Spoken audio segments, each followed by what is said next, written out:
It's not to. Well, you're in luck, because this guy's in the market for a new BFF. Actually, all our customers can contact us this way. Oh, yeah, no, I was just kidding. But I am always up for Taco Pizza!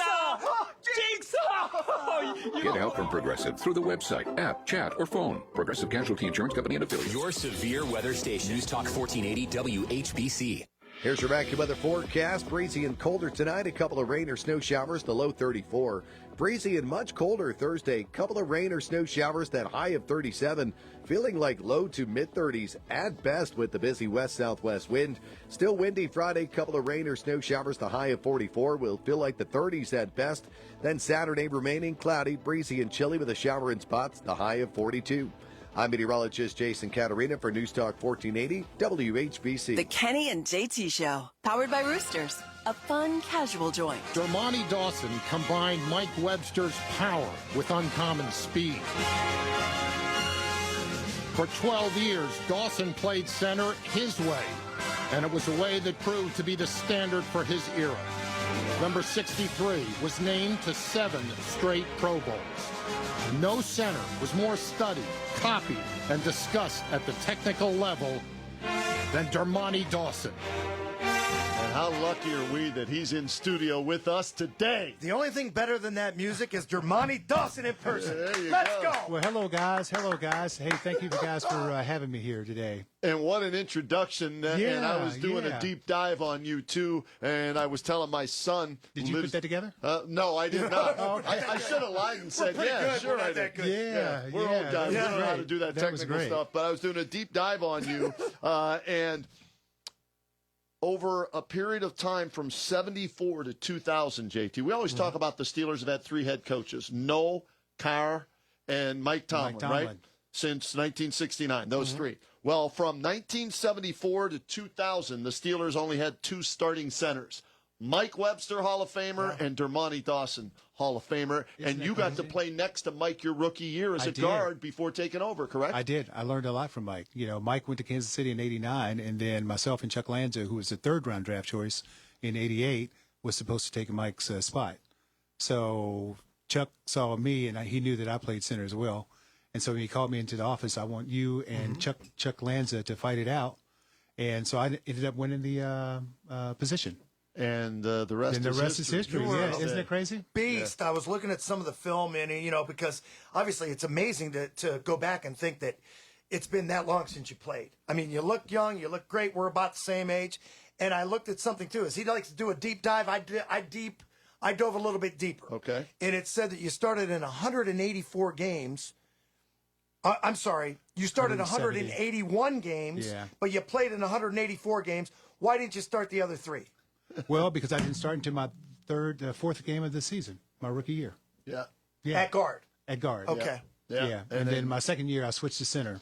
How much did that help you, though, playing next to Mike and not having to be the guy who replaced Mike Webster without any experience, that you got to play alongside him and then you took over for him? It was great because I could kind of, I learned a lot from Mike because, Mike was a technician when it came to, preparation and the way he carried himself as a pro.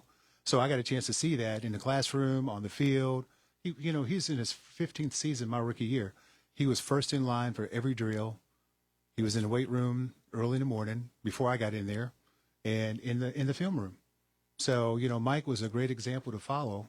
And I don't know if it really prepared me too much for switching over to center my second year when Mike left, because you're following icon at that position. So there's some pressure on you because the media didn't know if I could do it or not. But I said, hey, just give me time to learn the position, learn the calls, defenses, and then just kind of see what happens from there. Dermontti, back in those days, did the center do everything, including longs? I know you were a long snapper, but did the center never come off the field back then? No, we never came off the field. I was a long snap. I snapped for punts and extra point and field goal at times. But, usually they kind of give me a break because if they didn't want me to get hurt, somebody laying on my leg. So I didn't do punt coverage or because now it's a specialist, right? It's a specialist, yeah. Okay. Yeah. So because actually I was pretty fast, so I could run downfield, snap the ball, and still cover downfield without giving up any field position. So Yeah, I was just a pretty good athlete, so they allowed me to do both. You grew up in Kentucky. You go to Kentucky. When did football become a part of Dermontti Dawson's life? My junior year, well, I went out my ninth grade year. That was in middle school. And so I didn't really like the hot practices. And so I didn't go to many practices. So I really didn't play hardly. Mm-hmm. So in high school, I was running track and wrestling. And so I wanted to concentrate on track and field because I was pretty good in track and field. So my high school coach, who had just been hired the year before, my sophomore year, Steve Parker, who was my presenter at the Hall of Fame. Nice. Yeah. I was coming out of algebra class in the hallway, and as soon as I got out the door and made a left, going to my next class, he stops me and puts his hands around my shoulders. He says, "Son, where have you been all my life?" Because I've been about the same height since high school, but I was like my junior year I was like 225 pounds, and then I got up to 250 my senior year. Wow! But I still was on the track team. I was shot and discus thrower in track and field, so I was a pretty good athlete. And so some of my teammates, Mark Logan and Cornell Burbage, who were also at the my enshrinement, those guys convinced me to go out. So I ended up playing tackle and defensive tackle my junior year. And then you go from there, and Kentucky comes a calling, and you're a Wildcat playing in your home state. How nice was that? It was great, but I had an opportunity to go to Georgia Tech, also Michigan State. Oh, okay. Yeah, so I took an official visit to Michigan State, and I loved the campus, but it was during the winter, and it was ice cold there. Yep. So, and I know it gets cold in Kentucky, but not like Michigan. Right. So I ended up going to UK because I was in love. My girlfriend at the time, who became my wife, but we're divorced now. But, okay.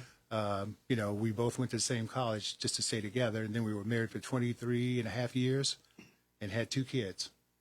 Wow, that's awesome. Yeah, that's awesome. Well, love made me go to UK. There you go. That's See what's that? amazing, though, too, because we talked about a lot of these travels, you know, the recruiting trips. Rod Woodson's in studio last week. They took him out to Arizona.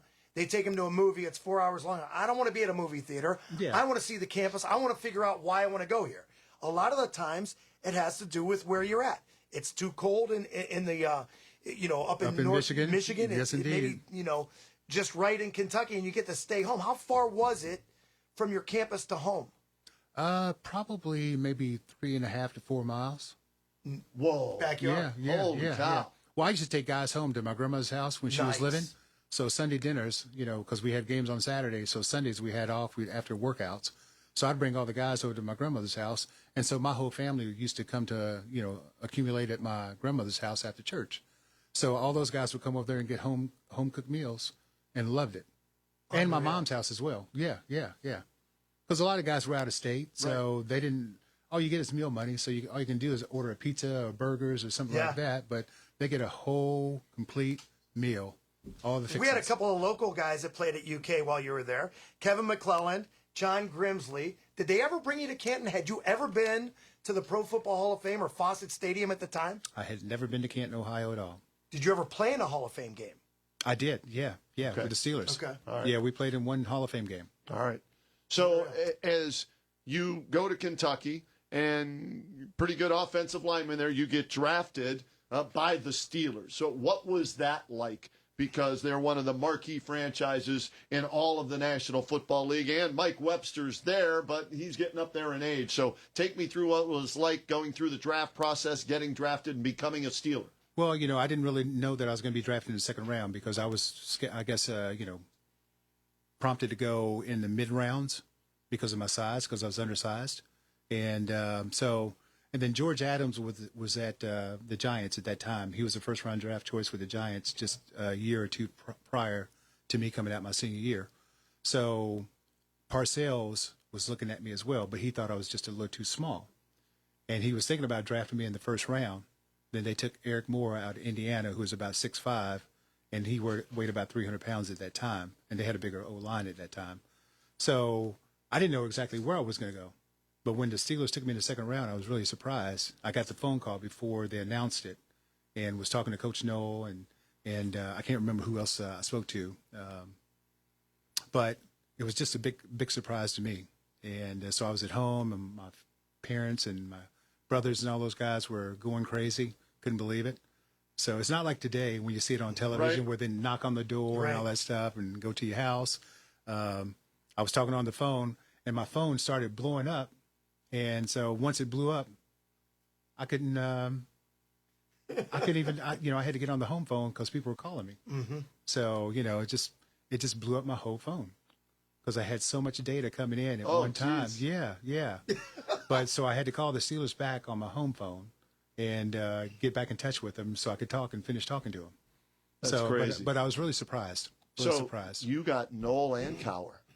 Yeah. You two played Hall of for Fame both, coaches. two Hall of Fame coaches. Because and Rod had the same. He had Rod Woodson in last week. He had the same. So you get the best of both worlds of two Hall of Fame coaches. So what were the similarities and the differences between the two with how they coached? Well, Chuck Noll I call him a Renaissance man. He was a very smart guy, knew something about everything, philosophical, and the way he would try to relate to the players, or when he would come in and get us kind of motivated for the game or the week of practice.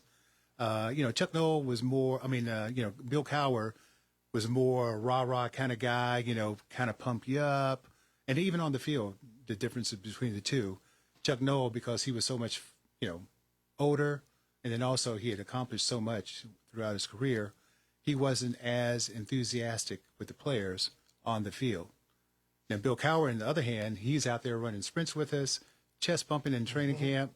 He's all in because he's younger, right? And he's hungry. So and the spit was flying. Yeah, especially when you come to the sideline. That's right. Yeah. That distinct chin of his. So, that was the difference between the two of those guys, in coaching style.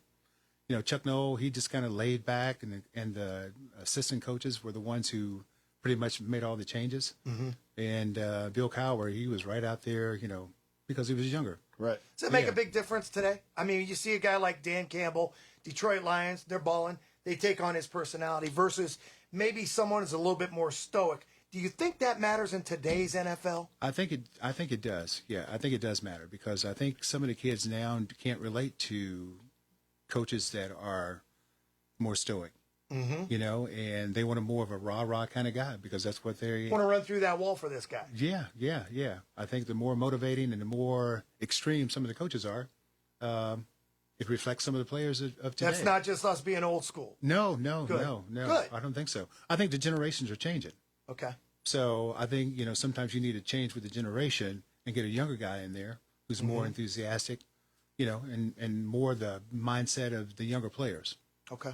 Happy to have in studio with us from the Pro Football Hall of Fame class of 2012, Dermontti Dawson, and he's going to be speaking tomorrow at our high school football awards banquet. How about this? Tomorrow night, you're our guest speaker for our 80th annual I heard that. banquet. Yeah, the 80th. Our 80th season. Yeah. Man, that tells you how much football means from high school on up in Canton, Ohio. Well, Ohio has a great history of football. So, you can't do anything about it, Yeah. Yeah. And not only that, once we get out of the banquet tomorrow night, we'll go home and watch the second half of the Steelers and the Browns. Yes, indeed, the And Browns. so I'm going to tee you up for that. What was it like, playing in that rivalry? And you were there, as I look at the time, when they left. Yes. So yes. You got to play them in their final game at Cleveland Municipal Stadium in '95, and then they were gone. What was the rivalry like? Well, it wasn't the same when they moved to Baltimore, because we just thought that the old Steelers the old Browns had to be in Cleveland. So when they moved to Maryland, it just wasn't the same. But now it has become more the rivalry as opposed to. I think it's because of Modell and Art Modell and the history behind the Browns, and I think that's what kind of makes it more of a rivalry now. Because they used to be the old Cleveland Browns. So winning does that too. I mean, when you're 1-2 versus 3 and 4 in Cincinnati and Cleveland, historically, since they've come back, have been 3 or 4. Yeah, I know. So, yeah, I think that's the difference. Mm-hmm. Yeah. And how about this? I didn't know this. Yesterday we had Tim Benz on, who works in Pittsburgh. The Browns, though, are 4-1-1 in the last 6 home games against the Steelers. Oh, man. Which surprised me. So, coming tomorrow night, who knows what might happen with some injuries and everything like that. But is it true in a game like that, throw the records out the window because of a rivalry, or do we make too much of that? Well, sometimes that is the case. Sometimes rivalries get a little heated, and they are, when you hate a team. Give us a story. Come on, Because give of us proximity. one that you dealt with. Go ahead. Well, when we used to play Cleveland, Cleveland would have our number sometimes. We could play them at home, and they'd kick our butt. I know one time we got beat, it was 51-0, I think it was. Yep. They came in, and we were playing pretty well at that time, but for some reason, we didn't play well at home. And then we come to Cleveland, we beat those guys, and we beat them in Cleveland sometimes or at home, and vice versa. It just kind of went back and forth. Yeah. So you just never know. That was You Bud never know. Carson. Yeah, was the Bud coach. Carson defense. And Boy. that's the beauty of being in a division where you play each other twice a year, because you might lose 51-0, and then the next week you beat them 28-3 or something. Yes. What do you get out of it? Do you like playing a divisional foe twice a year? Yeah, I don't mind. I don't mind at all. I didn't mind. I don't think the guys really mind. Okay. And in '99, when the Browns come back, the Steelers open up at the new stadium, and you whooped them 43-0. But then they went to your building later that then year, beat us. and a walk-off field goal by Phil Dawson as they ran the field goal unit out to beat you guys when they only had 2 wins. So you just never know, right? You never know. It's unpredictable. Unpredictable. You know what else is unpredictable? 25 modern-era players named as semifinalists of the Pro Football Hall of Fame class of 2025. You're inducted in 2012. When these lists come out, do you look at them the way we do and go, that guy's in, that guy should be a first ballot, that guy, first ballot meant nothing to us years ago. Now all of a sudden, and it might have something to do with baseball. I look at it and say, doesn't matter. If you're one of whoever and you get inducted into the Pro Football Hall of Fame, our favorite sport, it doesn't get any better, no matter when you're in. But do you look at these lists? And if you did, who do you want in? I do look at the list. Okay. But I really don't wait until they get down to the final. Okay. Yeah. Because I know, some guys are deserving on here who haven't made it yet. Mm-hmm. It should be already enshrined. But, I just wait until the selection committee makes the picks, and then that's it. As a member, do you want to be on a selection committee? Should you be on? That's a tough job.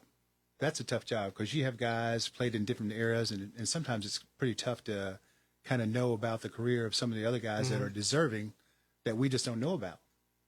So I think you got to be a sports writer who covers sports all the time, and you're engulfed in sports, and I'm not. But they're not offensive linemen. Well, they can't vote on offensive linemen. They're not in the trenches like you were. I know. Well, we have some Hall of Fame members that are on the selection committee. Okay. Yeah, so they just incorporated that just a few years ago. All right. Okay. So that makes it a little bit better. Hines Ward, why isn't he in? 1,000 catches, more than Stallworth, more than Swan, leads him in touchdown. Is it because he was considered a dirty player? We talk about this all the time. He's one of my favorite Steelers. Well, from what I understand is I think that some of the selection committee think that there's too many Steelers in the Hall of Fame. 32.